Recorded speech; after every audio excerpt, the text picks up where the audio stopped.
Welcome, everybody. I'm Coach Paul Malella. And I'm Gina Malella. Thanks for tuning in, and whether you're watching or listening to our show today. So we're going to just start off right now. Most people misunderstand how God blesses us. This is a great topic. It's an emotional one for me. So we're going to ad-lib in a lot of content as we share today. Most people misunderstand how God blesses our life. They think the blessing starts with a reward first, whether it's more money, more business, more production, the success, the recognition, the significance, the titles. But that's not where it starts. It starts with the breaking. It starts with the refining, and it starts with the fire. So welcome back to the 1 Degree Effect podcast, where most of you have been tuning in. You know that this show is all about small incremental shifts over time that create massive change improvements in your life, your mindset, your relationships, personally and intimately, your family, your business, and your faith. And as always, we have Miss Gina here. Well, not always. There's some shows I've been doing solo. I haven't been on in a little bit. That's right. She was in a timeout. I'm only kidding. I had an event. Say hello. Hello. So hi, everybody. So I'm excited about this conversation because it's something that every single one of us, or every single person I would think listening, has experienced or potentially currently going through. That's right. So this is sometimes when we were outlining this during our tea time, we were getting a little emotional while we're sharing some stuff because it does resonate with us. But we're going to talk about, we think, the truth that a few people understand and almost no one teaches. When life gets hard, because it always will, right? It's just the way it's going to happen. We have things that come in and out, seasons and challenges. It's going to get hard, and things are at times going to feel like they fall apart. Doors are going to close, pressure is going to hit, and most people assume something's wrong, and they assume they're being punished, and they assume that God is doing this to them. And why me? Why are you doing this? And the pressure that you may be feeling, like I, at a certain point in time, many times as I reflect, we all feel it. And I don't, the new refrain that Gina and I both have is that it's not a punishment, it's preparation. And that is a huge paradigm shift that we had to kind of reframe our story, reframe our way of thinking around obstacles and challenges. I think that you never really understand or know at that moment when you feel like you're being punished. It's always like, why me? And it becomes this self-pity party at the end of the day. But when, as Paul's saying, when you turn it around a little bit and you believe that it's happening for a reason, it doesn't mean that you like it, but what opportunity is it going to open up for you? Yeah. So we're going to start with the misunderstanding. Okay. So when God wants to bless all of us in our lives, he doesn't start with giving you and I the crown. He starts with refining our character, our identity. And because the truth is, big blessings will crush a man and a woman, and whose character has not been built to carry those big blessings yet. So I feel like that's the part that no one really talks about, because when life gets uncomfortable, our first reaction is to have that fear, have that uncertainty, and immediately step away from faith. That's right. And whatever that looks like. And they go right to fear. And we believe that fear is inspired by the devil and that we have to keep faith. And that's exactly right. We want the promise. Of course, we want the promise. But we resist at times the process. We always want the reward, but we avoid the resistance.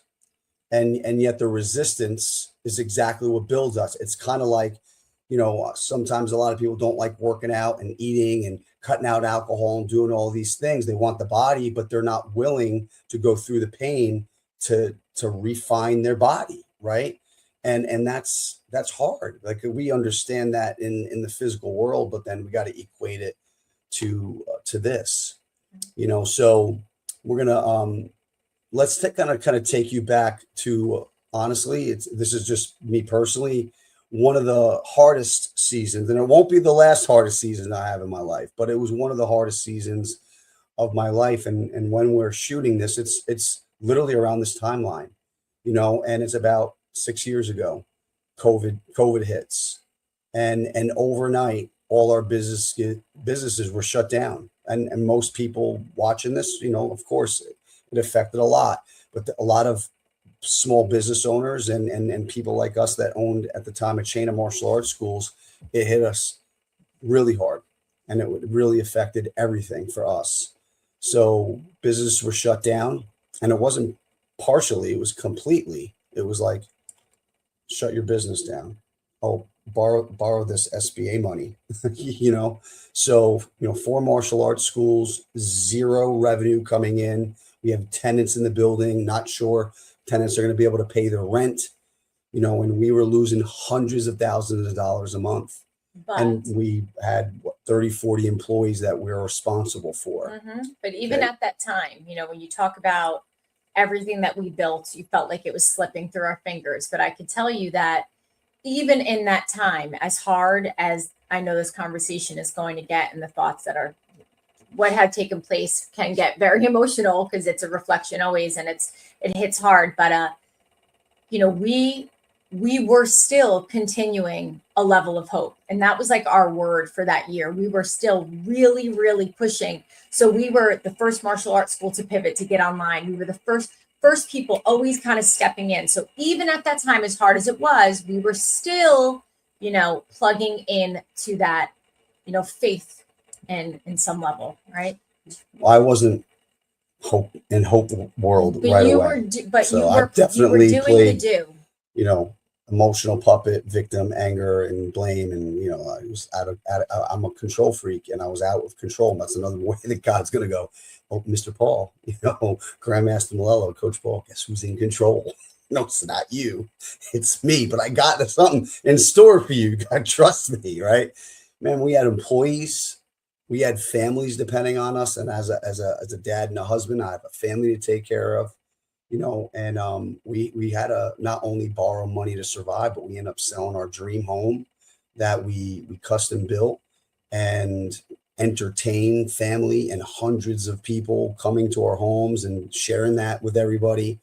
And we had to sell that. We had to pack up our lives, and move in to Gina's parents' house, with 2 kids worth millions of dollars, these businesses. And I'm at the time like 46, 47 years old. And I'm living in my wife's bedroom where she grew up. Well, I mean, I would say that it was humbling, to say the least. But, in ways that I can't explain, but if you give me a little bit of time, I'm sure I can lay it out there. But it was although it was a gift that we had the opportunity to have my parents that renovated the upstairs, made our beautiful spaces. My kids had their own bedrooms. Like they did the most incredible job they possibly could. But what they couldn't do is, like save the pain and the suffering or the punishment we felt internally that was taking place. But they were amazing to of course do that. We had support That's from Miss Gina's our parents. perception, but I didn't have that experience right away. But the breaking point for me is, this is a true story. Literally on the night of my birthday, May 19th, in the middle of the night, I wake up, and it's literally like 12 o'clock it's like turning into my birthday, and my heart's racing, my chest. I felt like this pressure, like someone just literally was sitting and standing on my chest. I couldn't breathe. And I started to sweat. It was hot upstairs. They didn't have AC in the room at the time. And I really thought I was having a heart attack. I didn't wake Gina up. I had to very quietly walk downstairs into my in-laws' living room because it's a lot cooler. And I literally just sat on their couch and I asked myself, I'm like, I think I'm dying. I think I'm having a heart attack, and in that moment, I had three choices. I'm like, in that panic, I'm like, I'm either going to drive myself to the hospital or I'm going to coach myself off this cliff or I'm going to die. Right. And the internal battle is like, I used every breath work, mindset strategies, neurolinguistic programming techniques, every tool that I've ever taught clients over my years of coaching and even through martial art training. But before I kind of got that in control, I mean, I asked God, why is this happening to me? Why does this feel like everything's being taken away?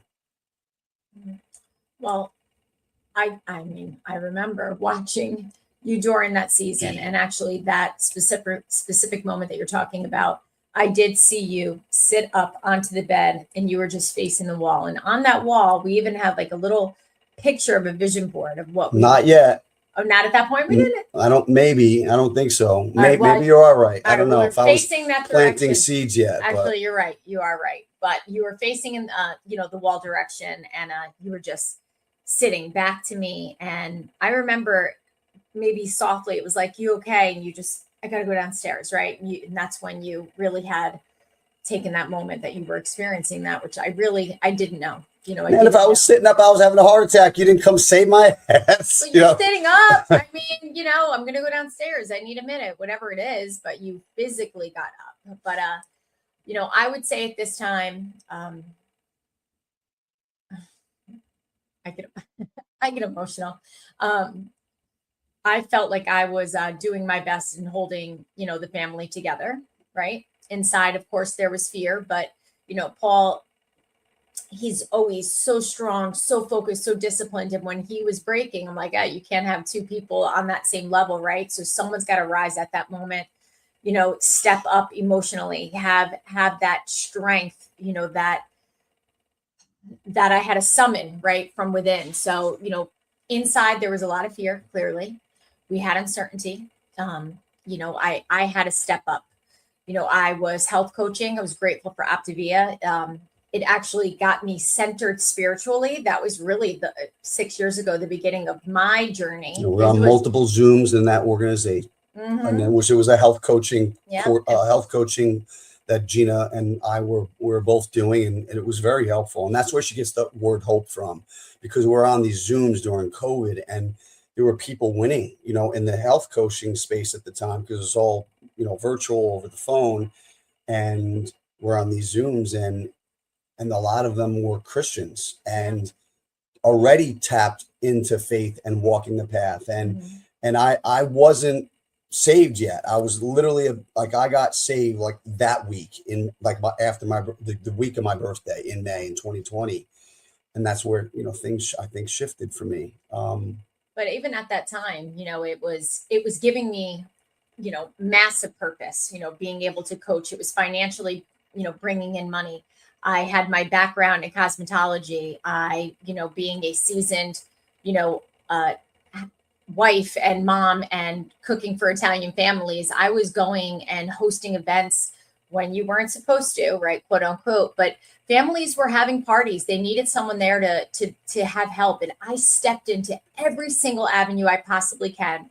I was grateful. We had a client of ours in our martial arts school offered me a position at a male barbershop. And this is when our son Pierce would say, yeah, what does your mom do? Oh, she rubs men's feet for money. Yeah, well, that's what. But I was, rubbing men's feet for money. Pedicures. Yeah. And, it was. I cooked dinner and wait up for her and pass out on the couch. And she'd come back like 10, 11 o'clock at night. And I used to say that, as embarrassing it was, but she was making everything work. Doing whatever it can. So it's the point when it comes down to you do whatever it takes when you have to, and you rise up. You don't give yourself a pity party. You put on your superhero cape, whatever that looks like to you, and you just step into it. And there is no excuses. I used to simply say, he would be like, it's too much, you're doing too much, or you're working too many hours. And it was probably like just, 18 to 20-hour days, I felt like. And, I would say I'm physically capable and I'm so honored to do it. That's it. It was such a gift, but then also for personally on a relationship level to have, have Paul sit there every night, literally sleeping on the couch, and I would walk in, there would be a plate on the counter. He was cooking at my mom's house for us. And it would be waiting for me in aluminum foil, and he would never go into bed without me. He would always wait for me. I mean, here we are after, 19 years almost in marriage. It was going on to 20 at the time when we had our anniversary while we were living at my mom and dad's. And I mean, it was a level of service that he provided for me and love, and showed up in a different way where, honestly, I fell in love with him all over again. It just deepened my respect and our relationship. Not to pivot into that, but it's a whole package, right? It's a whole package when you go through things together. It hits every area, like you said, your business, your relationship, your family, and the outside, Well, it was more humbling, and we had to recenter us. I think there's a lot that takes place, but we're stripped away of the homes, the side by sides, the quads, the pool, the hot tubs, all these external things, but that wasn't even real. That it was ego, it was comfort, and it was control, and it was in a weird way, like God had to remind me to keep the main thing, and rebuild from a stronger foundation. So that was my revelation. So, and here's what changed. Everything changed for me. I got saved, and I say this a lot. Pastor Andrew Columbia in New York. I had friends say, "Come to church, come to church," and I started going to a new church, and it was enlightening for me. And I did, and then I started reframing my mind and seeing things differently, feeling things differently. And I stopped asking, why is this happening to us? And we started asking, like, all right, how is God prepping for us? What is he preparing us for? And here's the deal. God is not punishing us. He was crushing an old version of me, or us, mostly me, that had to die to rebuild something much better and bigger, because he already had that in his mind for me already, and us. But the old version of me had to die off. But it also, so that was for you, and for me, it gave me a level of strength and perseverance, just that I didn't know I was capable of. So I got broken and had to get rebuilt. She got stronger, and a part of her that was always there that she didn't know existed. So here's where the fire principle comes in. The fire comes first, not to burn you, but to purify you. The crushing comes first, because that is what breaks ego. It broke my ego. Talking about getting humbled, my ass was humbled. And what does that mean? It removes my pride. And that is what reveals who you truly are. There's a version of me that people can't even see right now. 6 years later, 8 years later, 10 years later, they want to think I'm the guy from that, and they can't process. I had someone reach out to me that knew me from 35 years ago, watching my content, and he can we get on a Zoom? And then he's like, man, how did you do it? How did you literally reinvent yourself? Like, what are you doing? And so, yeah, I started sharing, and that's what kind of inspired me to kind of talk about this theme here today. Most people think that failure is a curse. I don't think it's a curse. No. It's not. It's literally a classroom. It's a mentor. I think it's sent from heaven. It's for us to learn, okay, and grow. It doesn't mean that it happens overnight, by the way. I mean, it could take time, but there's always a an opportunity from it if you're open to seeing it, right? So if you actually lean into it, it's going to teach you everything that you need. Doesn't mean that you like it, but it's everything that you'll need. Yeah, it just sucks, but you got to fight through it. Mm-hmm. And so here's the hard truth. Most people, I can't say all, I'm going to say most people want God's blessings, but they avoid the resistance. They pray for the promise, the reward, like we said earlier, the crown, but they fight the process. I was fighting the process. And I had to reinvent my new identity. And unrefined people, they build, I think, very fragile lives. They're playing in comfort. And I think that something's fragile and comfortable, it'll collapse. And at the first sign of pressure or adversity, they quit, they give up. It's too hard. It's literally weak. I was being weak. And I was like, what is going on? There was like the twilight zone. Please make it stop. Right? You got to have a faith shift. Yeah. So, there are moments that we felt like we lost everything, but technically, in theory, right, in a financial world, you would think money, then there's stability, certainty, because clearly we had none at that point. It would have been really easy to just believe we were abandoned. Yeah, but then now, looking back, that was the moment that I got closest to God, and God got close to our family. And it's not just was in comfort, but it was in that crushing, in that moment where I was being broken. Well, and honestly, like I say, the falling back in love with you in a way that I never had before. That was also, it was a hard season for us right before that moment. So I feel like things, of course, happen for a reason, and that was a tough time, and it rebuilt us.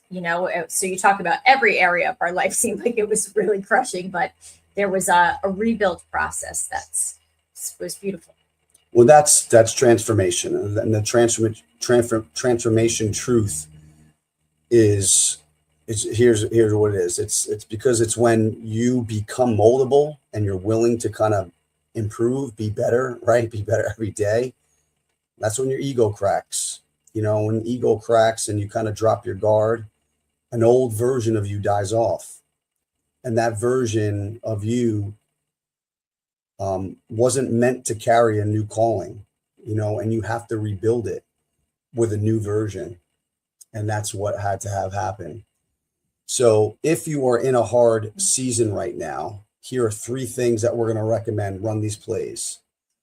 Number 1, you have to change the question. Stop asking why me. Start asking what is, building in me. So you got to ask, what's this doing for us? How is God working in our favor? What's good about this? How is this refining us? Right? Anchoring your day. You're great at all of these steps, right? You have prayer, movement, stillness, and gratitude, which is a part of your everyday routine that you talk about on a daily. And then more importantly, you got to trust the process and stay in the process. It's consistency. You don't want to be rushing through morning routines. You don't want to do things to just kind of numb it or avoid it. Like my morning routine is geared for me to literally prime my mind, my mental, emotional, spiritual, and physical fitness before I even start my professional day. Every single day, I'm literally asking questions and doing certain things to shift my way of thinking, to reprogram my mindset, to literally any weak parts of me or old identities that don't serve me, I'm killing them off every day. People don't do this. Most people don't do this. My clients are learning how to do that, and then what happens is, someone goes like this. Something's different about you. And they're either going to, be inspired by it or be fearful of it. Because when you start improving and changing, people don't like that, right? Especially if you when you start raising your standards, your way of thinking, your approaches, a lot of other people, now all of a sudden you're playing the game at a different level, playing your life at a different level. And they don't want to play like that, most. They're unwilling to kind of expose themselves like I had exposed myself in my things I had to shift. Yeah. So what would I add to this at this time? Don't isolate. Do not isolate. Stay connected. Stay connected with, yourself. Your positive, your faith. Stay grounded for sure. Remember who you are becoming. And honestly, whether you're journaling, you're re-listening to the same affirmation podcast, whatever it is, just stay connected And to your connected, vision. yeah, and connected all could be in environments that support this. In our church, there's so many ways that we connect to our church. And whether there's men's groups, there's women groups, there's couple groups, there's men's hikes, and we're doing so much that you're around people that think like this and support like this, that want to be better. So, make sure that you're just surrounding yourself with the right-minded, groups too, because it'll be really helpful. Because if you're in a state of negativity and you're like maybe playing victim or complaining, you're around other people like, well, yeah, well, you think your life sucks? Let me tell you how bad my life sucks. Yeah, you're all and then everyone's just playing victim, and it's just a negative pity party. It just doesn't work, right? It's really dangerous. So you got to ask yourself this. So what in life right now feels like it's falling apart? That's a question to ask yourself. But what might actually be coming together though? What is breaking? This or really what needs to break? What has to break in your life? What is being removed and that no longer belongs? These are actually, it's very interesting. So I'm experiencing so much of this right now. And it's a lot of really digging in. And it's where your old mindset is, too. It's very easy to be comfortable. Like Paul's really good at making a decision and he's, moving forward. And I teeter like a seesaw back and forth, like, oh, but it feels nice because I'm kinesthetic and it's feeling in tears, right? But you have to really think about what needs to break in your life in order for you to move forward. What needs to change or be removed that doesn't belong, that's not serving you anymore. Yeah, it could be habits, it could be beliefs, it could be people, places. So if everything feels heavy right now, don't freak out, don't panic. You have to believe something greater is being built, and God's walking with you all the time if you're following his path. Okay. So if this episode hit you, share it with somebody who's maybe in their own fire right now, because they might think that they're being punished when actually God is preparing them for something much bigger. Yeah. And remember, God doesn't build great lives in comfort. He builds them in the fire. That's right. So we have to go through the forging and the refinement. Okay. And then all it is what?